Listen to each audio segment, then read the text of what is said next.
Кога ќе помислиме на херој, обично имаме една слика во главата, нели?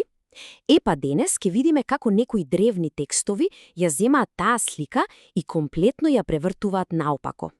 Ќе истражиме една сосема поинаква, фасинантна визија за тоа што навистина значи да се биде спасит. Добро, еве го нашето патување за денес. Ќе почнеме со еден тип на херој. Ќе ја видиме неговата мисија, ќе зборуваме за жртвата, за еден народ со цел и ќе завршиме со една многу специфична слика – јагнето Божјо. Ајде да почнеме. И така, нашата приказна почнува со еден, да речеме, судир на очекувања. Замислете, цел еден народ чека моќен, крал освојувач, а текстовите почнуваат да зборуваат за нешто сосема поинакво. Ајде да видиме за што точно се работи. Значи, лево го гледаме она што сите го очекувале. Моќен крал, ослободување преку освојување, владење од престол. Класична слика за моќ, нели? Но десно се појавува една сосема нова идеја. Наместо крал, скромен слуга. Наместо освојување, спасување преку служење. Тотален пресврт.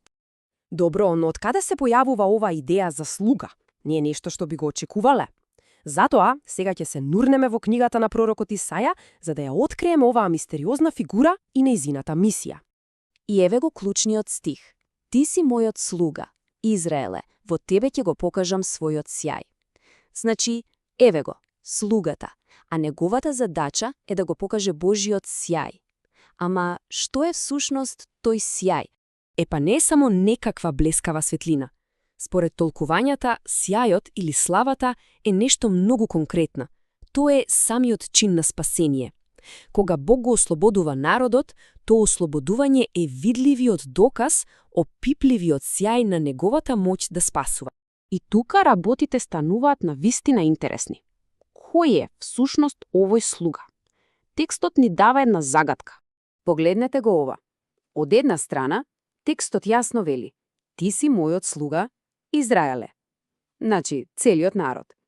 Но од друга страна, мисијата на истиот тој слуга е да го собере Израел.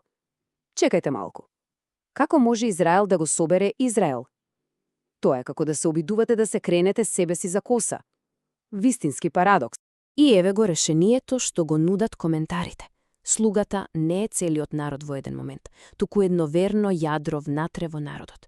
Една посветена група, чија задача е да го инспирира, да го повлече целиот народ напред, за на крајот тој народ да стане светлина за народите. Значи, една мала искра што треба да го запали целиот.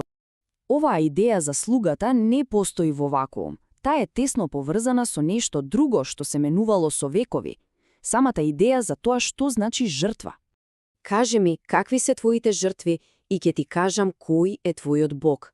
Размислете за ова за момент. Колку е моќно. Во суштина, она што го сметаме за вредно да го понудиме, кажува се за нашата слика за божественото. А таа слика, како што ќе видиме, доживеала неверојатна трансформација. И еве ја таа еволуција, прикажана во 4 клучни чекори. Се почнува со првиот чекор. Жртви за смирување на некои далечни, можеби лути богови. Потоа доаѓа огромен скок напред. Забраната на човечки жртви. Бог е Бог на животот. Третиот чекор, преку пророците, е уште подлабок. Бог не сака ритуали, туку правда и љубов.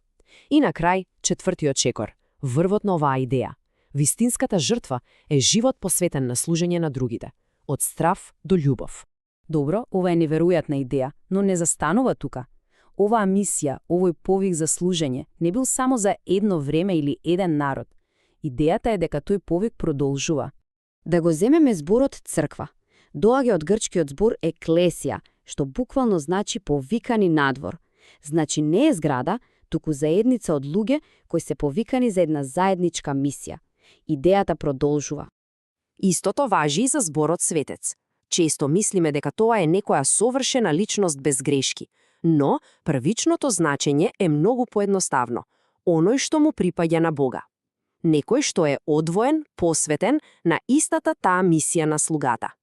И сега, доаѓаме до моментот кога сите овие делови од сложувалката, мистериозниот слуга, еволуцијата на жртвата, идејата за повикан народ, се спојуваат во една единствена, моќна слика. Клучната сцена се случува во Евангелиото. Јован Крстител го гледа Исус и го идентификуваа пред сите. Но она што е невероvatно е што тој не вели еве го кралот или еве го освојувачот. Користи зборови кои совршено ги спојуваат сите овие идеи за кои зборувавме. Тој вели: еве го јагнето Божјо, кое го зема гревот на светот.